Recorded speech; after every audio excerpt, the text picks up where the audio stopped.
Hello and welcome to Salt Gaming. Almost forgot the name of my YouTube channel then.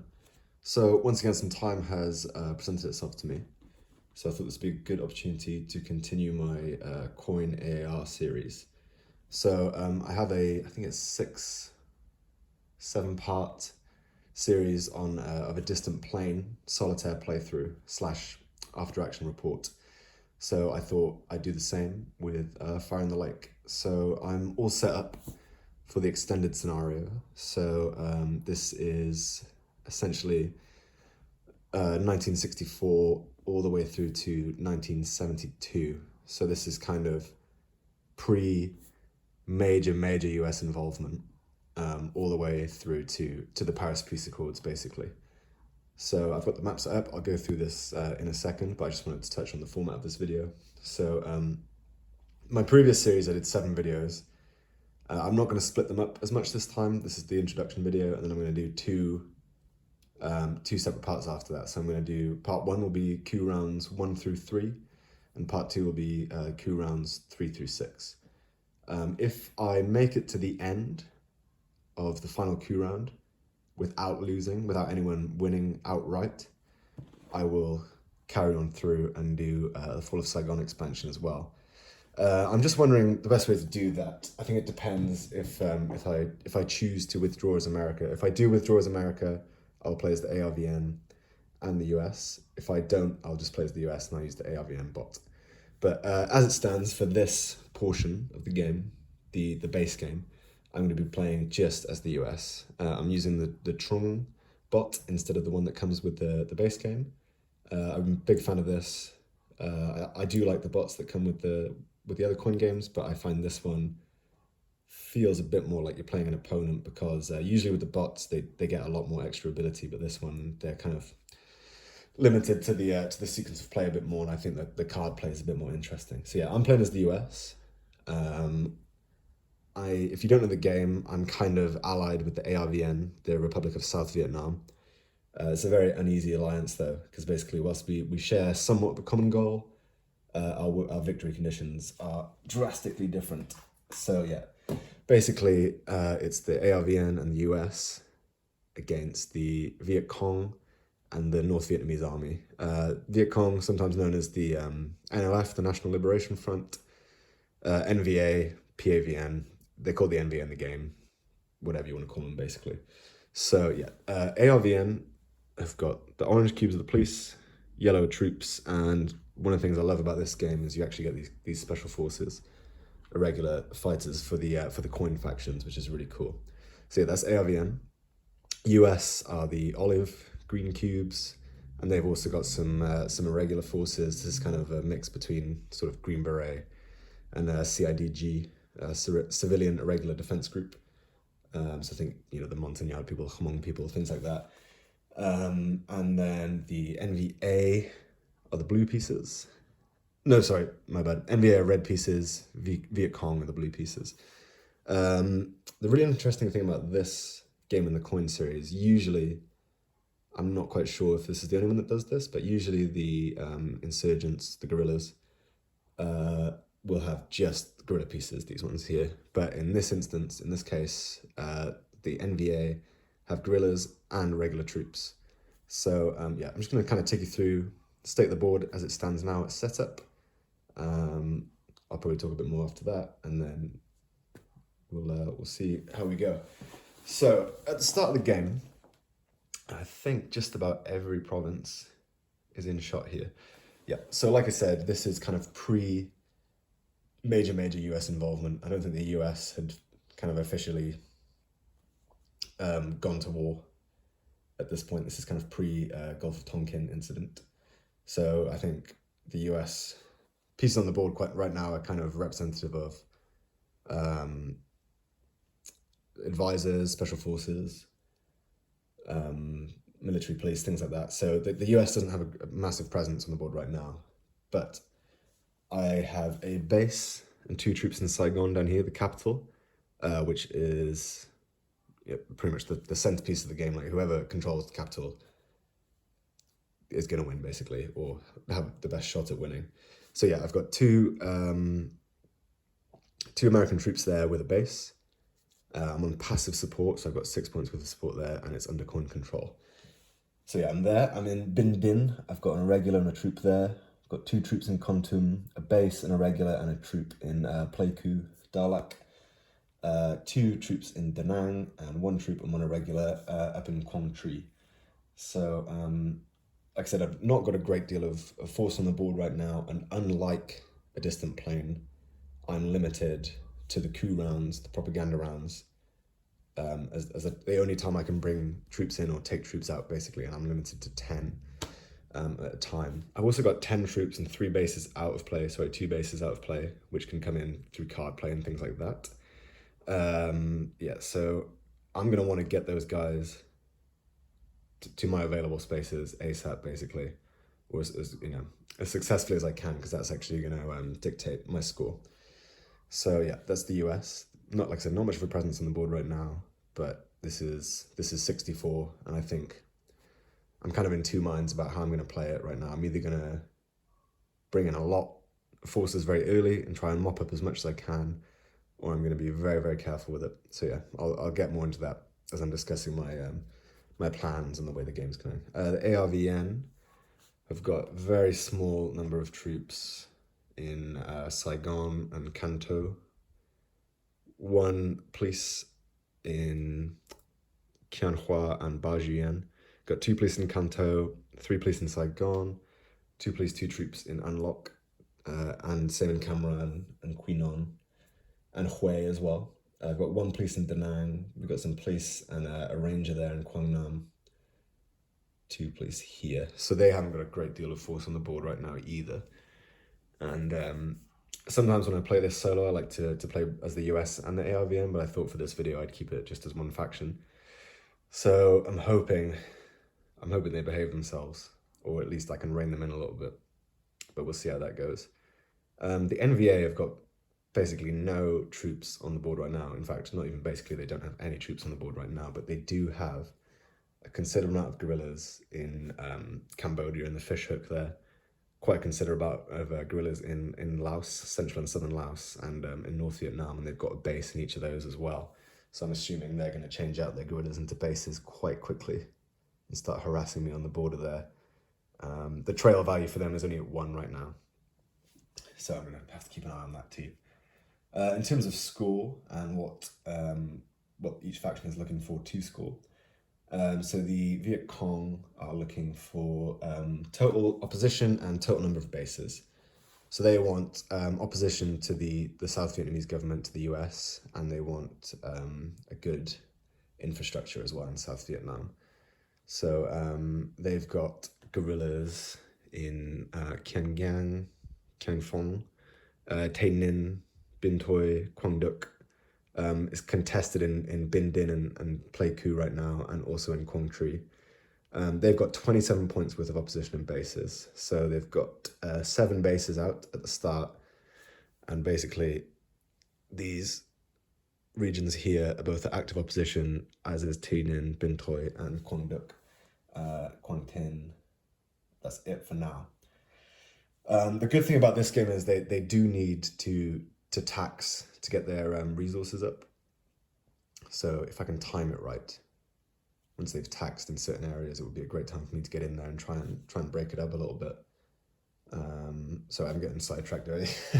So the ARVN then, they are looking for coin control and patronage. So they're not interested in popular support, basically, which I think is nicely modeled in this game, because they weren't really interested in popular support in real life either. So patronage is quite an abstract term. To me, it means kind of them siphoning funds, siphoning aid they're getting from America to kind of live a cushy lifestyle, just kind of getting support of actually similar to Afghanistan. I touched on this in my distant plane video. There was a lot of different kind of tribes you needed to kind of curry favor with in the region. So yeah, to me that represents them siphoning aid, paying people off, taking bribes, just being generally a bit dodgy, and going about gaining power in the region in all the wrong ways, basically. And then, where am I? North Vietnamese, they're looking for, similar to ARV, and they're looking for NVA control of the region.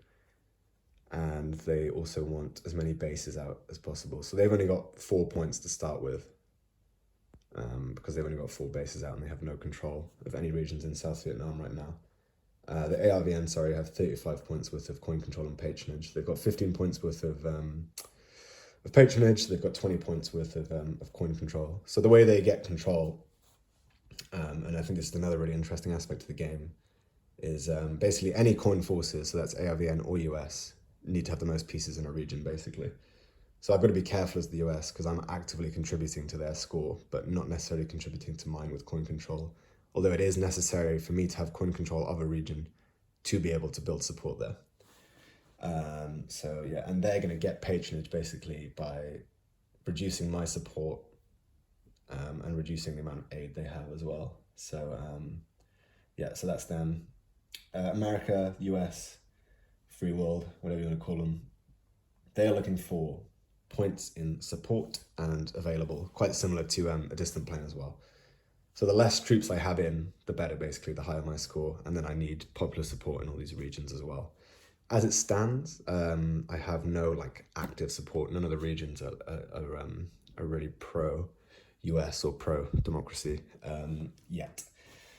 A lot of regions are at passive support, and it's way easier for the US to gain support outside of the coup rounds, outside of the propaganda rounds, because they only need one of their pieces, whereas in the propaganda round they need police as well. But if there's more ARVN in a region than Americans, then I'm not going to be able to purchase that support. And it's a very tricky balancing act as America in this, because you want to have enough offensive capability, you want enough support, but you also need to really rein in the ARVN and actually have more pieces than them in regions or cities you're worried about them draining funds from, draining support in order to gain patronage. I hope that makes sense. I am kind of assuming you know coin, or you just kind of want to get a sense of how it works, but it's probably best if you know coin, to be honest with you. I could do a video eventually trying to teach this game, but it is quite the undertaking. So yes, my kind of initial feeling is to basically to prevent the ARVN from training on their own, because that's when they can govern for patronage. And another neat thing I can do if I train is strike some of these areas quite early on with my special forces guys, because basically in Bin Din right now, or Pleiku or Quang the Viet Cong can spawn in, but if I train and get support there, they won't be able to unless they terror, so it takes them longer.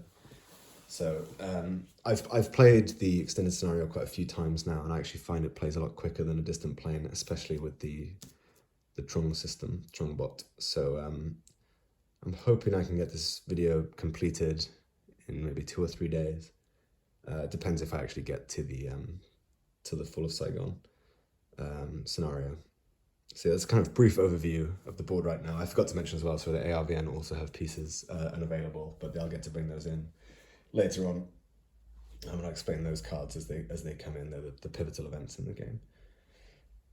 So yeah, the onus is on me right now. Basically, do I want to play it safe this round and build support, or do I want to start knocking out some of those Viet Cong, or even maybe start getting into to Laos and Cambodia? Because if I can get in there and out in time, I can actually reduce the trail value, which basically, if you don't know, in the Vietnam War, the NVA and the Viet Cong had an incredible logistical system running all the way from North Vietnam right the way down to the bottom of Cambodia.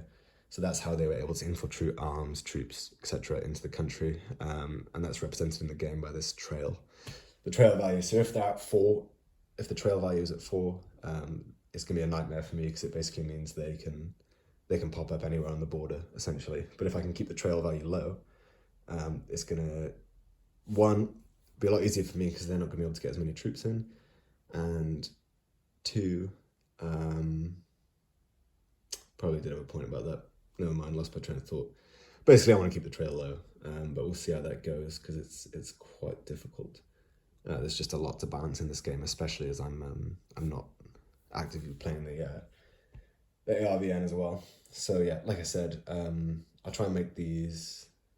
I won't split this up into 7 videos like I did last time. It'll be at max 4 videos, and that's, you know, that's the introduction and 3 parts. I also kind of want to do some, I might film myself playing as a time lapse, because I think it'd be interesting for you guys to kind of see how it's all taking shape. But basically the way I do these, I get to the coup round or the propaganda round, which is when play stops. I go through that, and then I'm just going to show you the state of the board, discuss what happened, discuss what I'm thinking, my plan, what to do next, maybe show you some of the cards that well, hopefully I played and screwed the other players over, but it's more likely going to be that they played the cards to screw me over.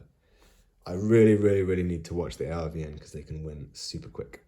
There is an option with the Fall of Saigon expansion for all the players to agree basically that no one can win until 73, 74, 75. But I'm just going to see how it goes, basically. If I get that far, then great. If I don't, then, which, I don't know how, maybe I'll get that far. We'll see. But yeah, I'm kind of treating this as kind of more of like an alternate history of Vietnam than a scripted event kind of thing. So if someone happens to win before then great. But maybe what I'll do is if I'm winning as America, maybe I'll carry on anyway, because I'll be quite interested to see where it goes. Because in the base game, basically, the Paris Peace Accords are just kind of implied to be there at the end, whereas now you can actually enact them. And I thought maybe actually, yeah, do you know what? Screw it. If I get that far as America and I'm winning, I'll do it. Because I think maybe you guys might be interested in seeing how that works. So yeah, like I said, this is the board at the start. Viet Cong have got the most presence from the guerrilla factions. ARVN have got the most presence from the coin factions, but whilst they are my ally, it's a very uneasy relationship. But I can, if I want, airlift some of them around the map, and hopefully just if the cards come up right, then maybe they'll do what I want them to do, but we'll see. If you aren't familiar with the Trung system, it's cards now instead of a flow chart, and you've got these charts down here to kind of go through and check certain things, whether they want to play a card or how they want to move, where they want to move to, where they want to rally to. Yeah, so like I said, this is an instructional video. This is a playthrough, after action report kind of thing. Same as last video, if you hear any music in the background, it's going to be one of these cassettes probably. So if you hear something you like, let me know. I can let you know what that is. So yeah, very excited for this one. Love Fire Like. I know you guys do too as well. And I think there's the 3rd or 4th printing coming out soon. So maybe if you haven't got the game, be an eye on the game app. Maybe this will help you decide if you wanna go for it as well. So yeah, I'll upload this as soon as possible. I'll get filming. I'll hopefully have the other part of the video later on tonight, but we shall see how it goes. Okay, cool. Let's see what the first card up actually is. Booby traps. I'm pretty sure the VC are going to play that, which is going to make my life incredibly difficult. And we got claymores after that, so maybe some retaliation from me. We'll see. All right, cool. Thanks for watching, guys, and I'll see you in the next one.